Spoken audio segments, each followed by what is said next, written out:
everybody, welcome back to Shorty on the Fly. I got the question again, so I'm going to try to clear it up here once and for all. In the last video, everybody wanted to know, what boxes do I use? Okay, I think I finally have this figured out. I got online and found the fly shop in California, and they label this box a waterproof swing leaf nymph fly box. So I'll show you the characteristics you're looking for here, just so you make sure if this is what you want, this is what you're going to get. This is the original box that I made. There are 9 rows in each panel. Each row has about 2 dozen slots in which to put your flies, and that works very well. It's very versatile because, as you can see on this panel, I've got every single slot filled, but on this panel with some of the flies that have a slightly wider profile, I went every other one. Otherwise, they kind of whack into each other and get splayed out and they don't look good.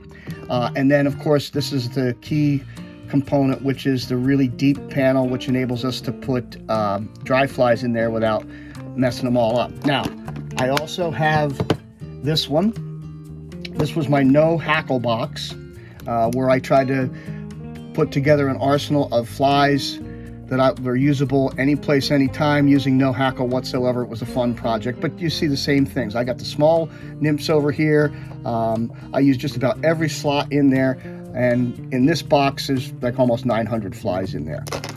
Now, the most recent box that I completed, we got the same sort of thing going on here, except that in this case, here we got the using just about every slot for the smaller flies, for which that works.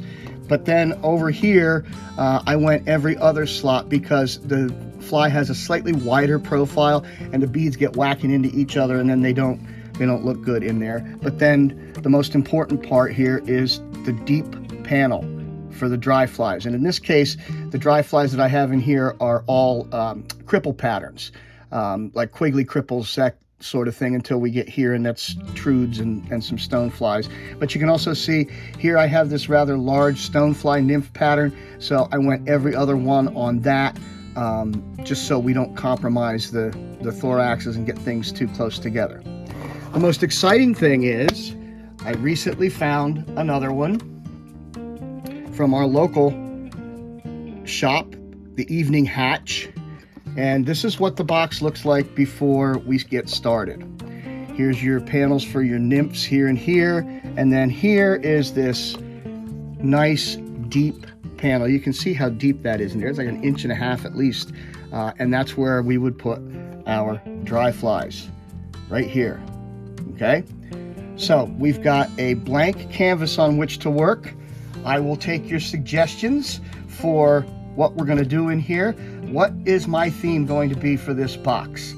I'd love to hear from you, and we always like hearing from you in the comments section, so of course do that. If you haven't already done so, like or subscribe. Once again, the name of the box that I've been able to find is Waterproof Swing Leaf Nymph Fly Box, and that's from the Fly Shop online. I hope this has been helpful to you. If so, once again, like, subscribe, leave a comment. We love hearing from you. I bid you peace.